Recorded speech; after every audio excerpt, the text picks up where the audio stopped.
Ronald, you have a very strong background in the financial sector, asset management, deposit trading.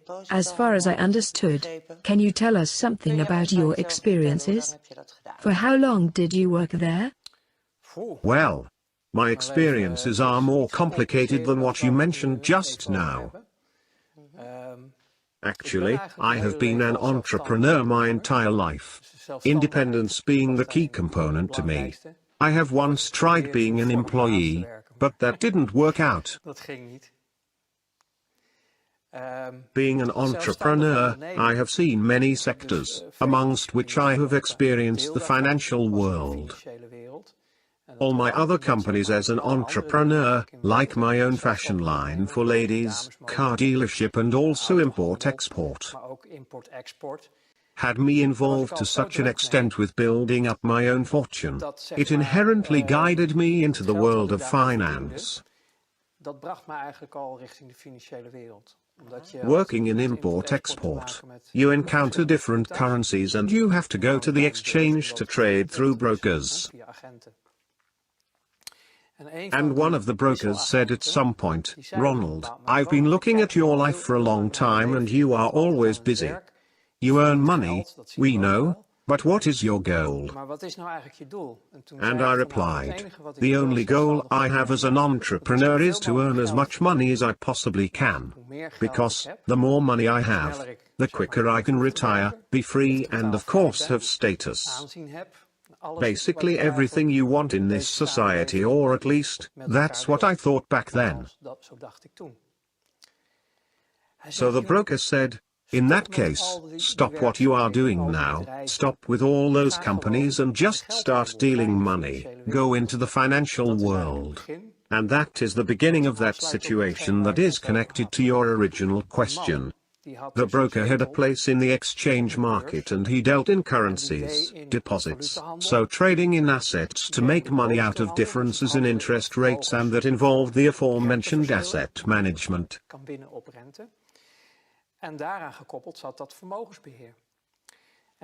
Those three aspects together formed the interested package I said yes to.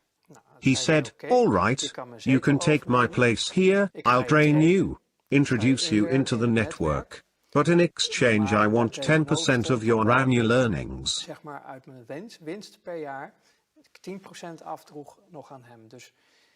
So he basically sold me his spot in the financial world and asked a 10% commission, which I paid him. I said, "Yes, fine with me." Then he replied, "There is one thing you need to know. If you can't put your conscience in the proverbial freezer, and I don't mean on -18 degrees, but on -100 degrees, then don't get involved in this." That was the message. You want a lot of money, you can obtain that, I can help you, but it comes at a great cost. Because you cannot do this with a clear conscience. Well, I laughed at that. I was young and naive. From my youth, from the way I came into life, my far from ideal youth led me to develop a certain view of the world and humanity. What do you mean by that? No warm, loving family? My mother always did the best she could to make us feel loved. But she was hampered by that due to the behavior of my father, who caused us to feel more like we lived in a war zone with each other. That isn't an exemplary situation to grow up in. And as a child growing up like that, led me to believe that the world and humanity are far from great.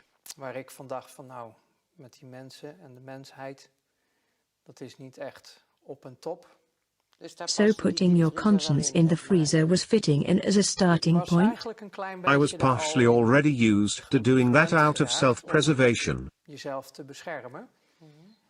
So to put my conscience in the freezer was not an impossible task to me. So it became a survival mechanism to you? Yes, yes. And my view of humanity and the world around me wasn't exactly positive either. I only thought of myself, that the way I grew up to be out of self-preservation, and I got into that deal. which meant that slowly I built up a customer base. And as I improved my skills within the network, I got deeper into the financial world.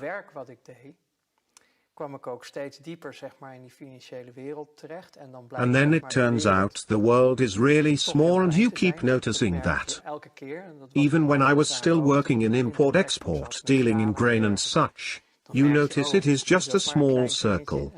And if we talk about the hardcore circle in the financial world, I don't mean Miss Jean at the bank, but the big global flows of money which you use for trading. Zeg maar de grote geldstromen die op aarde rondgaan, waar je mee gaat handelen. You are talking about worldwide cash flows, so not the Netherlands in particular where you started working? The Netherlands do play a distinct part in this story, but the world does not revolve around it. Maar Nederland is niet het centrum van de aarde. Nederland is een onderdeel The Netherlands are a part of a large global financial system, in which you work through exchange mark if you want to do official transactions. Als je officiële transacties wil doen, kan je dat via beurs doen. En heel veel banken, and many banks, who do the currency de exchange, geldwisselaars zijn, get certain assignments from clients, which they can't get away with easily. Moeilijk mee weg kunnen.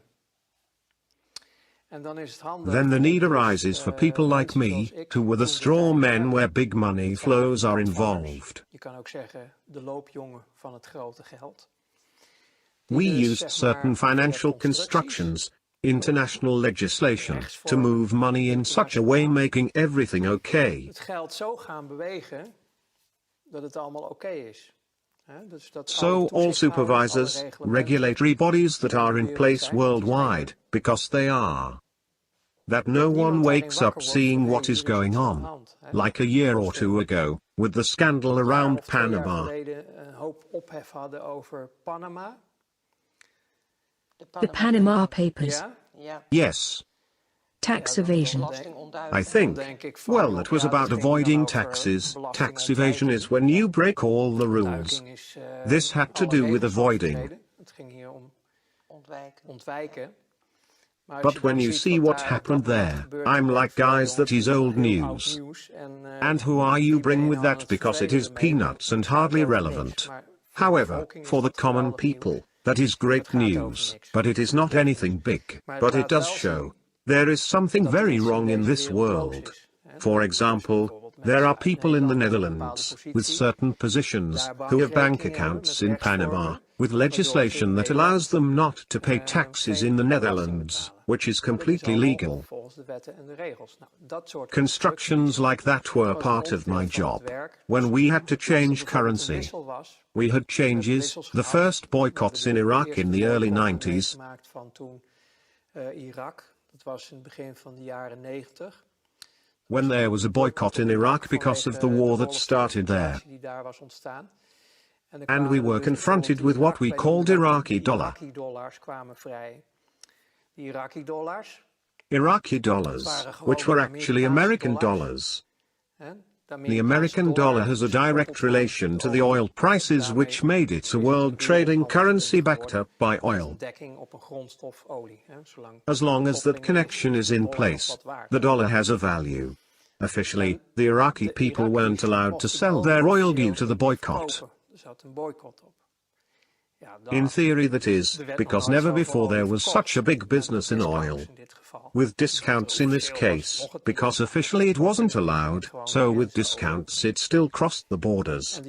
These dollars, because the energy was always paid in the dollars, so the Iraqi dollars had to go somewhere.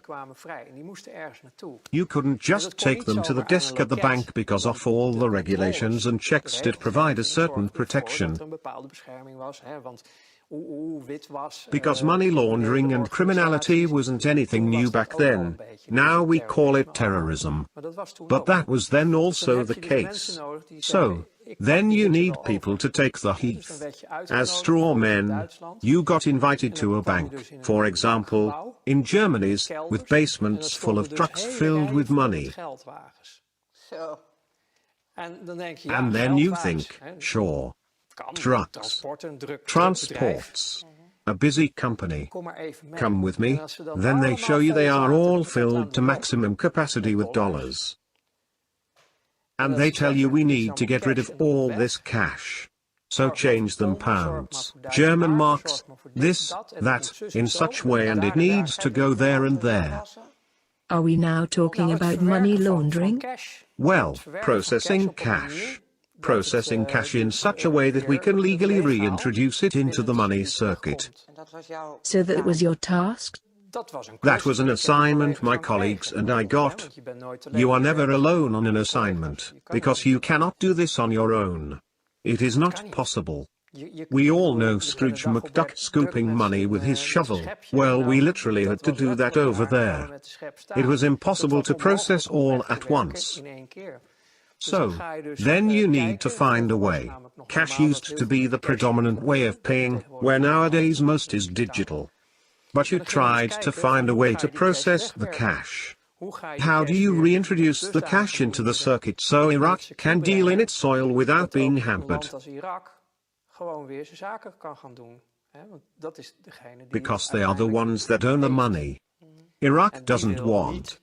Look, you mentioned money laundering, but what it was about the boycott, Iraq had to stick to the rules, and buy, everything you want to know about the world. You can know by following the money. That is the bottom line. Everyone can say blah, blah, blah, but make sure you follow the money, then you'll find the truth. Same thing goes for that situation. So the only thing Iraq and their buying partners wanted was to remain free of any accusations. Because the partners who bought it were the ones placing the boycott in the first place, but they are actually all friends on the same side. Everybody thinks there are opposites like good and bad guys in the world. But on the higher levels, it is just a game and they are all working together. However, they do have to stick to the rules and regulations they themselves have created to keep the rest of society suppressed and make sure that it will not be too crowded at the top. So you have to play by your own rules.